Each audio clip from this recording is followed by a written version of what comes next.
All right, let's jump right in with a question that's actually kind of huge. What is the real power of your imagination? I mean, really. Today, we're going to dig into this amazing philosophical puzzle that really gets to the core of how we think about reality itself. So, here's the big idea for today. If you can clearly, vividly picture something in your head, does that automatically mean it's possible in the real world? I mean, it kind of feels like it should, right? But oh man, as you're about to see, this seemingly simple idea has sparked some major debates among philosophers for literally centuries. Okay, so to get our heads around this, let's talk about the most convincing kind of proof you can get. It's called proof by exhibition. Think about it this way. If I told you I could run 100 meters in under 13 seconds, I could try to convince you with spreadsheets and charts, or I could just, go out and do it right in front of you. That's exhibition. You see it, you believe it. End of story. Well, what's cool is that our imagination can work in a similar way. It's like a mental exhibition. You don't need to grab a piece of paper to figure out if two circles can intersect, right? You just picture it in your head. Boom. You've just exhibited it in your mind, and you know it's possible. But here's the big question. Does that little mental trick hold up when we start thinking about much, much bigger ideas? And to answer that, we've got to get really clear on what we even mean by possible. You might think it's a simple word, but it's actually super slippery. Philosophers have broken it down into 4 different, let's call them flavors of possibility. And trust me, getting these 4 flavors down is the key to unlocking this whole thing.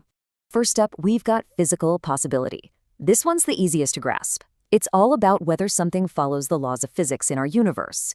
Can a person fly just by flapping their arms? Nope. Physically impossible. Pretty straightforward, right? Okay, next on the list is metaphysical possibility. This one's a little weirder. It's about the very essence or identity of a thing. So, for example, could a human being be made entirely of cheese? And the answer is no. Not because of physics. Maybe you could build a cheese statue, but because being made of flesh and bone is part of what it means to be a human. If it were made of cheese, it just wouldn't be a human anymore. It'd be, well, a cheese person, which is something else entirely. Then there's logical possibility. Now, this is the widest, most open category of them all. Basically, something is logically possible as long as it doesn't break the rules of logic itself, as long as it's not a straight-up contradiction. So, could a planet be made of solid diamond? Why not? There's no contradiction in that idea. But could you have a 4-sided triangle? No way. The very definition of a triangle is that it has 3 sides. A 4-sided triangle is a logical impossibility. And last but not least, we have experiential possibility. This one is all about what you can imagine happening from your own point of view. Think about your dreams. You can fly, right? Or you can daydream about jumping over a building. We know that's physically impossible, but from inside your own head, from your first-person experience, you can picture it happening as clear as day. All right, so now we have our toolkit, 4 different kinds of possible. Let's put it to work and see how philosophers use this whole idea of conceivability to tackle one of the biggest questions there is. What exactly is the mind? And that brings us to the one and only René Descartes and his really famous thought experiment.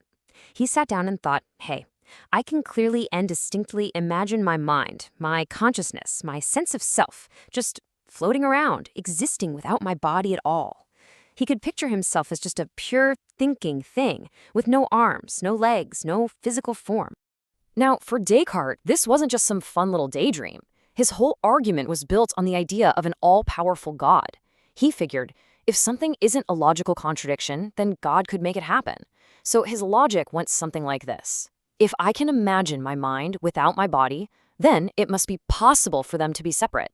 And hey, if they can be separate, that must mean they aren't the same thing. They must be 2 totally different substances. Okay, let's jump forward in time to a more modern take on this puzzle. From the philosopher David Chalmers, he wants you to imagine something pretty creepy. Picture someone who looks exactly like you. They walk like you, they talk like you, their brain is physically identical to yours down to the last atom. But here's the twist. On the inside, there's nothing going on. No thoughts, no feelings, no inner world. The lights are on, but nobody's home. This spooky creature is what's known as a philosophical zombie, or a P-zombie. And as you can see here, it's a perfect copy on the outside. Same body, same behavior, but it's missing that one thing that makes you, consciousness. That inner feeling of what it's like to see red or taste chocolate, what philosophers call qualia. And Chalmers' big point is that since we can even imagine a pea zombie, that suggests that consciousness must be something extra, something more than just the physical stuff of our brains. So, this link between what we can imagine and what's actually possible seems like a super powerful tool for philosophers, right? Well, it's not that simple. In fact, this is where things start to get a little messy, and the whole argument begins to run into some serious problems. Let's hit the most obvious issue first. Remember that experiential possibility we talked about? I can sit here right now and perfectly imagine myself jumping clean over a mountain. I can see it, I can feel it in my mind's eye. But we all know that is absolutely 100% physically impossible. So right off the bat, we know our imagination doesn't really care about the laws of physics.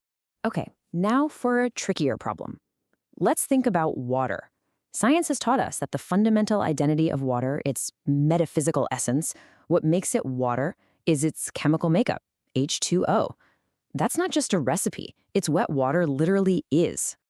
So could you imagine a clear liquid that looks and feels just like water, but it's made of something totally different, like C20 or something? Yeah, you totally can. But here's the million-dollar question. Are you imagining water being C20? And the answer philosophers give is no. You're just imagining a different liquid that happens to look like water. You can't imagine water itself being anything other than H2O, because that would violate its very essence.